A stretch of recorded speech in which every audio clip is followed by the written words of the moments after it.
Dan saudara, hingga saat ini kita masih terus mengikuti sidang tuntutan untuk kasus penembakan bos rental mobil. Dan untuk diketahui bahwa sidang kasus ini kembali digelar di Pengadilan Negeri Militer 208 Jakarta. Ketiga terdakwa yakni Kelasi Kepala Bambang Apriatmojo, Sertu Akbar Adli, dan Sertu Rafsin Hermawan diagendakan menjalani sidang tuntutan yang dibacakan auditor. Dan untuk diketahui saudara, sidang tuntutan tersebut dijadwalkan pada pukul 9 pagi di ruang sidang Garuda dan sidang dilakukan secara terbuka. Untuk informasinya saudara, sebelum pembacaan tuntutan, pengadilan telah memeriksa terdakwa dan sejumlah saksi yang mengetahui peristiwa penembakan ini. Diketahui penembakan ini terjadi di kilometer 45 Tol Tangerang Merak saat Ilyas dan rombongan tengah mengejar mobil rental miliknya. Namun Ilyas malah menjadi korban penembakan oleh 3 terdakwa yang merupakan anggota TNI Angkatan Laut. Para terdakwa telah didakwa melakukan perbuatan yang memenuhi unsur tindak pidana. Bambang dan Akbar didakwa dengan pasal yakni 340 KUHP tentang pembunuhan berencana. Kemudian untuk Rafsin didakwa dengan pasal 480 KUHP tentang penadahan.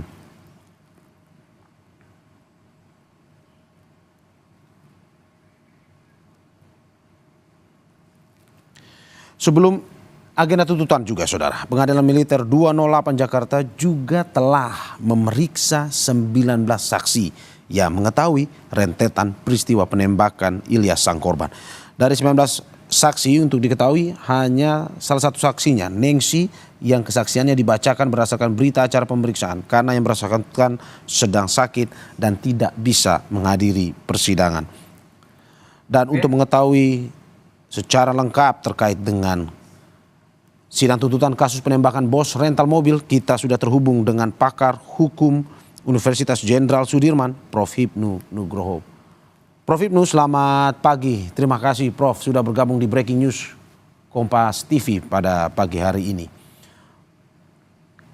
Ya, pagi Mas Mario. Oke, Prof. bisa mendengar suara saya. Prof, bagaimana melihat bahwa hari ini sidang tuntutan, ini peristiwa yang sudah berjalan hampir 3 bulan lebih. Bagaimana Anda melihat bahwa tuntutan apa dari jaksa yang bisa mungkin Anda prediksi pada sidang kali ini?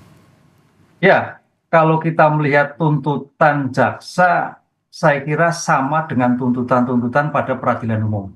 Karena peradilan militer itu merupakan sebagai bentuk lex specialis dari KUHP peradilan umum. Spesialisnya apa? Adalah tentang subjek perkaranya. Sehingga perkara ini adalah perkara yang melibatkan adalah oknum militer, kan begitu. Dengan demikian peristiwa hukumnya sama dengan kasus-kasus yang lain, bahwa ini dilakukan dengan berencana. Berencana apa? Untuk melakukan suatu pembunuhan. Dengan demikian, karena ini suatu peradilan militer, sosok militer itu sosok yang bertanggung jawab, sosok yang tegas. Dari sosok yang tegas ini, tampaknya agak sulit untuk menghindar dari seperti yang disampaikan dalam dakwaan 480. Dengan demikian, tampaknya nanti hukuman mati. Seperti itu, karena ancaman hukuman mati. Seorang militer, seorang yang harus menjaga warga negara, menjaga kesatuan republik, tapi melakukan suatu pembunuhan yang sudah berdasarkan pada bukti-bukti yang terdahulu, yang dilakukan dalam arti kaitannya motif ekonomi. Nah ini menjadikan suatu dakwaan yang saya kira seperti dakwaan biasa, karena dalam peradilan militer itu kan lex spesialisnya hanya orangnya, tapi perbuatannya itu lebih berat, karena ini orang-orang yang mempunyai tanggung jawab yang luar biasa, yang sudah terlatih, mempunyai senjata, diberikan senjata, mempunyai kepemimpinan dan sebagainya. Dengan demikian kalau melihat seperti ini tampaknya hakim nanti akan menjatuhkan seperti yang didakwakan, karena dakwa itu kan berdasarkan bukti. Bukti apa? Bukti ahli, bukti saksi, bukti visum, bukti keterangan tersangka, bukti keterangan-keterangan yang lain yang menguatkan atas perbuatan yang dilakukan kepada terdakwa yang bersangkutan, sehingga dirumuskan dalam hal ini dalam surat dakwaan. Begitu Mas. Oke, Prof, ini mungkin yang masih menjadi pertanyaan seluruh pihak terkait dengan apakah pengadilan militer ini berbeda dengan pengadilan umumnya atau bagaimana sebenarnya terkait dengan tuntutan ini? Ya, sama, Ya, sama. Jadi pengadilan militer di sini kita harus lihat tiga dimensi subjek hukum. ya, Kalau dimensi itu adalah berpangkat bintara, ya, bintara itu berarti maksudnya peradilan militer sekarang. ya. Tapi kalau subjeknya itu berpangkat perwira menengah ke atas, wira menengah loh ya, itu masuknya militer tinggi. Jadi sudah masuk pada kualitas yang tingkatan yang lebih tinggi. Hmm. Jadi kalau kita melihat peradilan militer itu adalah peradilan tingkat pertama, yang nanti seandainya diputus itu bandingnya ada peradilan militer tinggi. Ya. Tapi bagi yang berpangkat perwira menengah ke atas, mayor misalkan, letkol, itu masuk perwiraan peradilan tingkat kedua. Nah, gitu. Ini yang dilakukan. Dengan demikian, konteks hukumnya sama Mas Mario terhadap suatu peristiwa karena ini juga mengacu pada KUHP, Kitab Undang-Undang Hukum Acara Pidana. Hanya yang subjeknya karena militer maka dipisahkan sebagai bentuk peradilan militer. Yang karena pangkatnya berpangkat bintara atau tamtama yang sekarang ini masuk pada peradilan militer. Karena bedakan dengan militer tinggi. Militer tinggi itu suatu yang banding bagi yang nanti seandainya banding, tapi merupakan peradilan tingkat pertama bagi yang berpangkat perwira menengah ke atas. Gitu. Oke, Prof, dalam persidangan terdakwa mengakui melepaskan 5 kali tembakan yang salah satunya menewaskan korban.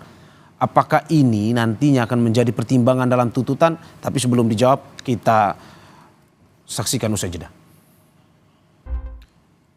Terima kasih saudara, masih di Breaking News Kompas TV bersama saya Mario Sarong. Dan kita masih terus membahas terkait dengan sidang tuntutan kasus penembakan bos rental mobil bersama narasumber saya.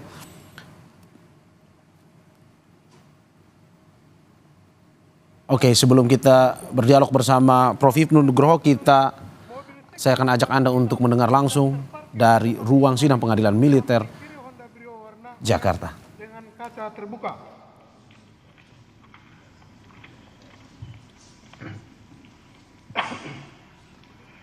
Dan melihat terdakwa satu duduk di kursi pengemudi menodongkan senjata api ke arah kerumunan.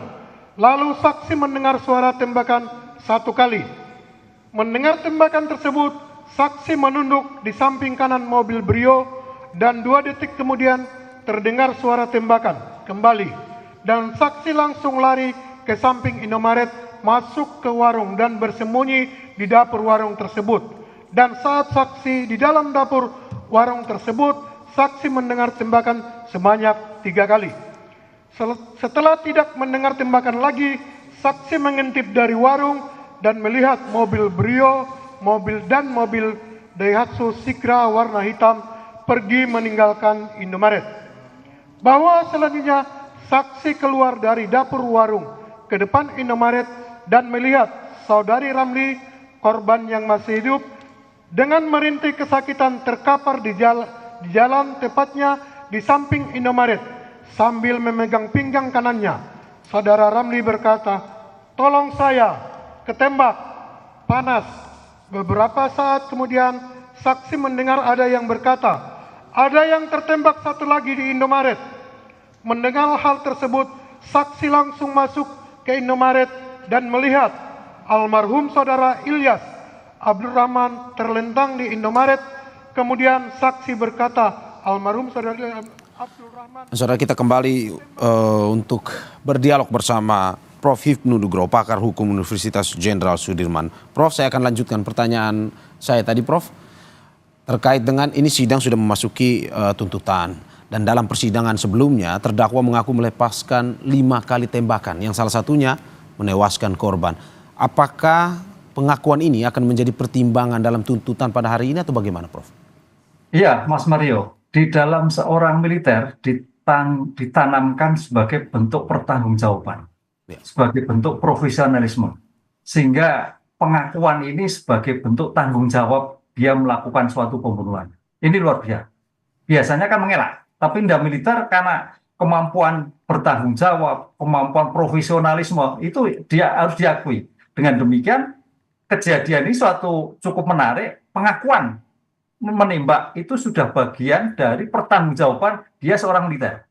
Dengan demikian kalau kita melihat kadang-kadang ada pertanyaan, militer hukumannya lebih rendah karena militer, sosok militer itu kemampuan yang lebih jauh kemampuan pribadi itu lebih bertanggung jawab. Dengan demikian, ini kita acungi jempol bahwa terdakwa mengakui penembakan. Dengan demikian, kalau itu mengakui, saya kira konsep unsur pembuktian di dalam suatu pembuktian itu apakah itu saksi, apakah itu ahli, atau bukti-bukti balistik yang ditemukan dalam suatu penindakan sudah terjawab semua. Saya kira oleh karena itu dalam pembuktian sangat mudah dalam suatu pembuktian. Karena dalam suatu pembuktian itu kalau memang terdakwa nggak ngaku, memang walaupun dalam ilmu hukum pengakuan itu sebagai bentuk asas non self incrimination. Jadi kalau memang tidak mengaku nggak apa-apa, tapi tidak mempunyai nilai. Tapi ini suatu luar biasa mengaku.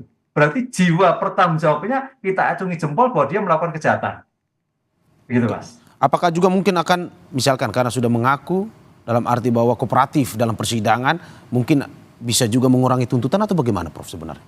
Ya, saya kira kalau mengurangi tuntutan atau tidak nanti tergantung pada majelis hakim. Tapi dalam konsep pembuktian di sini, auditor militer dalam merangkuan suatu pembuktian suatu luar biasa. Karena biasanya pengakuan penembakan itu ada alasan-alasan. Alasan A, alasan B, terpaksa dan sebagainya. Ini tidak, karena sudah 5 ya. Mungkin kalau 1 itu sudah bisa dikatakan memang hanya mencoba. Tapi kalau 5 berarti faktor kesengajaan untuk melakukan pembunuhan itu sangat terbukti. 5 kali tembakan. Dengan demikian sebagai pengakuan ada relevan dari tindakan yang dilakukan dengan pengakuan yang bersangkutan. Tapi mudah-mudahan ini juga bisa terjadi, Mas Mario. Ya. Dengan pengakuan yang terjadi, alasan yang terjadi bisa juga menjadi hakim akan mempertimbangkan lain. Tapi kayaknya agak sulit. Karena ini nyawa. Padahal ancamannya itu 40. Paling tidak menjadi 20 tahun. Itu paling minim. Tapi paling berat adalah menjadi mati. Oke, Prof. Kalau kita melihat tadi ke ruang sidang, bahwa yang membacakan itu tadi, seperti yang kita saksikan itu ada Auditor Militer 207 Jakarta yang membacakan. Kalau kita berbicara terkait dengan persidangan pada umumnya, apakah memang ini sama saja seperti jaksa yang membacakan atau bagaimana sebenarnya? Kalau dijelaskan. Ya, sama. Jadi kalau kita melihat organ peradilan militer, tadi saya katakan peradilan militer itu bertingkat. Melihat sosok pribadi, sosok kepangkatan. Jadi kalau pangkatnya itu masih perwira menengah ke bawah, bintara, apalagi tamtama, itu masuk peradilan militer. Nah itu. Kalau sosoknya sudah perwira menengah, terkait dengan mayor ke atas, itu peradilan tingkat 2. Mahmilti istilahnya. Ya. Jadi Mahmilti itu merupakan peradilan tingkat pertama bagi yang berpangkat perwira, tapi juga peradilan tingkat kedua bagi berpangkat tamtama sekarang ini. Nah, dengan demikian, siapa penuntut umum? Auditor militer. Kalau kita lihat peradilan umum, ya jaksa penuntut umum. Siapa penyidik militer? POM AD atau POM AL. Kalau ini kasus angkat laut, berarti adalah penyidik POM laut. Dengan demikian, sama seperti hanya subjek hukum dengan atribut yang berbeda. Oke, Prof, kalau kita melihat juga ada tersangka yang berasal dari warga sipil dan juga memberikan kesaksian pada saat persidangan. Apakah mungkin saja ini juga bisa menjadi tolak ukur dalam arti bahwa kesaksian ini juga pada akhirnya mempengaruhi tuntutan walaupun bukan berasal dari anggota TNI sebenarnya? Ya, kalau kesaksian bisa saja kesaksian asal bukan sebagai tersangka loh Mas Vito.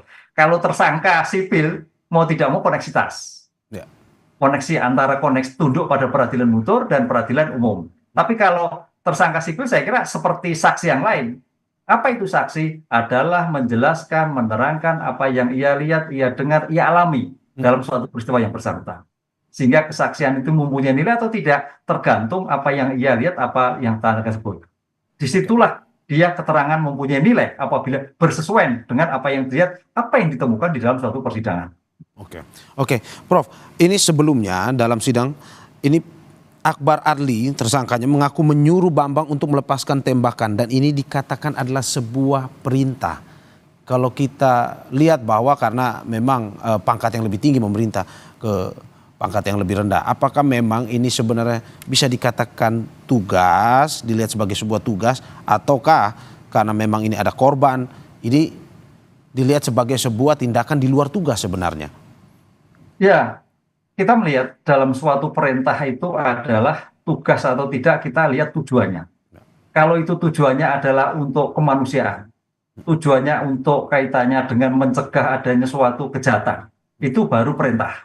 Ya. Tapi kalau ini perintahnya untuk melakukan pembunuhan, saya itu bukan perintah, tapi justru malah memerintahkan. Bisa-bisa menjadi suatu tersangka tersendiri, melebar. Ini kalau perintah. Oleh Ya. karena itu konsep perintah ini harus jelas. Perintah melakukan tindakan melawan hukum nggak ada.